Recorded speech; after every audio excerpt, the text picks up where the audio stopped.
decided that you're going to leave your job. You went through the checklist that we just discussed. And it turns out your manager doesn't care about you. There's no future for your company. They're in a horrible sector. Your coworkers are toxic. You haven't received raises, bonuses, promotions, and now you're ready to go. So this segment, I want to offer you just the starting points. We're not jumping into the deep end of the pool yet. This is where you pretty much decided, on a spectrum, let's say, you pretty much decided, but maybe you know that this market is still not so great, still a little scary. You've heard a lot of stories about people being the first one in, or the last one in, the first one out. So you're going to go. So these are for people who are thinking about it. They're most likely going to leave, not 100% sure, but you're kind of dipping your toes in the water. And the advice would also hold for people who are adamant about moving. You'll just amplify what I'm suggesting. So the first thing I would suggest you do is this. You want to get a sense of the market. How do you do that? Well, ask around. At work, if there are people who you trust and they're smart and they have their pulse on the market, give them a call. Speak to them. Have a conversation. Feel it out. There are people at other companies that you're interested, that you happen to know about. Ask them what it's like. If you know people have moved recently, seek out their thoughts. Find some good recruiters who specialize in your area and get in touch with them. Send your resume, schedule a meeting, a Zoom call. If things get better, maybe one day you can actually sit face to face with them without a mask even. Sounds crazy, right? Get in touch with recruiters, but just not any old recruiters. You want to find recruiters who specialize in your niche, because they're going to have the inside track of what's going on. So they can give you some real good intelligence. And the way recruiters are compensated, we'll go in this later on, that the vast majority are contingency based. So they only get paid if they place you. So there's really no incentive for them to say, oh yeah, do this and get this job if they know it's not going to work. So find out some recruiters. If you know some HR people, talent acquisition people at companies, that'd be great, that you feel comfortable reaching out, even if they're not recruiting for your space, but to feel them out, gauge the temperature. If you're on LinkedIn, you want to start up in your game. For those who are dipping their toes in the water, you can do it subtly. The ones who are pretty active, you really want to put some muscle behind it. Take a look at your profile, your picture, all the stuff on there. Does it tell your story? Is it compelling? If you were a hiring manager or HR person, a recruiter, a hiring manager, and they looked at your LinkedIn profile, what do you think they would say? Would they say, yeah, this person's great, I want to get in touch with them? Or they're like, what does she do? I can't understand. I see that all the time, as a recruiter, where I look at a profile, I'm not even clear what they do. I'm not clear what they want. So you want to make sure your message is solid. And we'll talk about LinkedIn at another segment as well. You want to make sure it's solid so that people know who you are. And they want to also be able to tell what you want to do next. So this way they could help you. Check out the job boards. Now, to be fair, oftentimes the job boards, particularly in this market, are old, stale, and some aren't even real. But you'll get a sense of the type of roles. Obviously, search for the ones that you want and that you're good for to see, are there a lot of job listings? Are there not? Does your background skills meet them or not? Does it feel as if the compensation for these roles, and be prepared, a lot of times they don't offer the compensation. But if they do, is that something worthwhile to make you move? On LinkedIn, you also want to brand and market yourself. So seek out people, send out invites to folks who you can mutually have a beneficial relationship with. They could be hiring managers, senior people at the companies you really want to work with. They could be peers at other organizations. They could be HR. These are folks that once you connect with them, You could like what they post, you could add comments, you could give posts yourself. So you're starting to get out there. And again, think about this on a spectrum depending on how hot and heavy you're starting out your search. If you're on the side just kind of gauging the temperature, you could do it modestly. If you really, I got to get a new job, you want to aggressively brand yourself. Here's who I am. Here's what I do. Here's what I want to do. Liking posts, giving a lot of comments on other posts. You want to take a look at your resume. Have you updated it recently?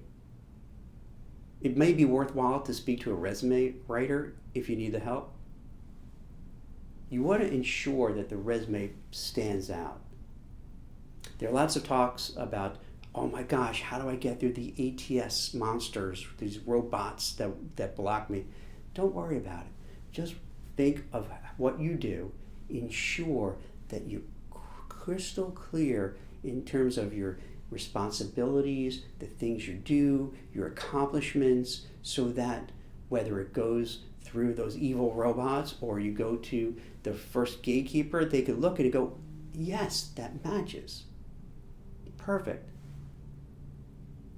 And you want your resume to speak to the job at hand. And it's fine to have several different versions of the resume. I would suggest that you go on some of these meetups that are taking place. Now that you can't have these face-to-face networking events, there are a lot of online networking events. Attend them. And at first, if you're a little uncomfortable, just listen. If you want to kind of be stealth under the radar a little bit, turn off your video and just listen. This way you're getting information. So this first stage is really getting information, getting a feel, getting the flow, getting understanding. Because if you just dive into it, you don't know what to expect. You're not prepared. This is the preparing side. This is building things up. It's asking questions, reaching out to your network for advice, sprucing up your resume, your LinkedIn profile, and looking at job boards, speaking to recruiters. So these are the things what I would suggest that you start doing to get the wheels in motion. Social media is such an important part of the job search, both good and bad. So you want to clean up your social media footprint. As I'm doing this particular segment, we're a few days away from the presidential election. And obviously it's really heated. But this always happens with politics. So maybe on your social media feed, maybe you said some things that are a little inflammatory. Maybe on Facebook you have stuff that now you look back, you're like, starting to cringe and say, why did I put that picture on there? On Twitter, maybe you get caught up in it and you're just letting loose on whatever thing you're interested and passionate about or angry with someone else. Set aside some time to really do a deep dive into it. Because if you don't think that hiring managers, HR, and other people who are involved in the interview process aren't going to look at your social media footprint, you're crazy. They're going to do it. They want to know, who is this person? And people are just snoopy. Come on, we all do it. You want to see, hey, what do they say? What do they do? What do they like? And you can imagine they want to like you. So they want to see stuff. They go, hey, this person seems super awesome. I'd love for them to be working at the company. So take a lot of attention to that. You also want to set up a schedule. You have to treat this as if it's a second job. You can't just, I'm going to do this, and then maybe another week later you don't do something else, and then you do a little bit and you don't do it. You want to set a schedule. It's like anything else in life to succeed. You have to really focus on your goal, but then have a system in place to achieve that goal. So you want to say, hey, every Monday I'm going to maybe send out 10 resumes and search job boards. Maybe Tuesday, this doesn't have to be this way, I'm just giving you this example. Tuesday I'm going to market myself on LinkedIn, and then every day I'm going to do a little bit on LinkedIn, and I'm a little nervous because I'm starting to do this, so maybe I'll just like comments and say little small answers, but then I'll move up to writing things about myself. If you're very open about the search, authentically talk about your search and what you're doing and how you need help. You also want to have an elevator pitch. You want to be prepared when someone says, hey, I see you're looking, how can we help? And you're like, well, you want to be able to say, hey, I'm Jack Kelly. I'm an executive recruiter for 20 plus years, CEO of a search firm, the largest in the industry. I'm looking to take my experience and go to a search firm that's international and head up, such. You want to just be able to say, here's what I've done, here's what I'm looking to do.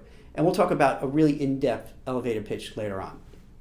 But you want to prepare it. So this way, when someone asks you what you've done, what you're looking to do, which is a reasonable question, because if you're asking for help, they want to know what you're about. You want to be able to concisely, crisply, succinctly say, here's what I've done, here's my accomplishments, here's my responsibilities, and here's what I want to do next. And this is a start. We'll go into it deeply. So what I'm suggesting for this segment is you're dipping your toes in the water, you're feeling out the market, you're starting to network with people, going on these online things. Tap into your network that you have. Start trying to build out more people who could be part of your tribe. Look at the job boards to see, with a grain of salt, what the flow seems to be. Spruce up your LinkedIn profile, spruce up your resume, talk to trusted advisors, research the companies you're interested in to see how they're doing. See if you know people at those companies. So these are the ground steps. These are the building blocks that we're gonna grow from there in the further segments. But I don't want you to feel that once you made the decision, you're like, all right, let's do it. I'm gonna do it today. Let's go. We got to be smart. We have to have a process. We have to have a system in place that's gonna help you achieve your goals. Because if you're just going to run headlong into it, it's like you're just going to hit into a brick wall. So these are the starting points. Speak to recruiters, network with people you know, build your network, look at your resume, look at LinkedIn, start dabbling in terms of marketing yourself on LinkedIn, look at the job boards to see what's going on, speak to trusted friends, speak to people at other companies who could give you some advice, get your elevator pitch together, make sure your social media footprint does present you as the way you want to present. Work on your elevator pitch, practice it, and this is a start. So we're getting good. So you decided you're going to leave. We're kind of inching towards doing the things that you need to do to get that emotion, and we're getting that much closer. So I hope this is helpful. Thanks.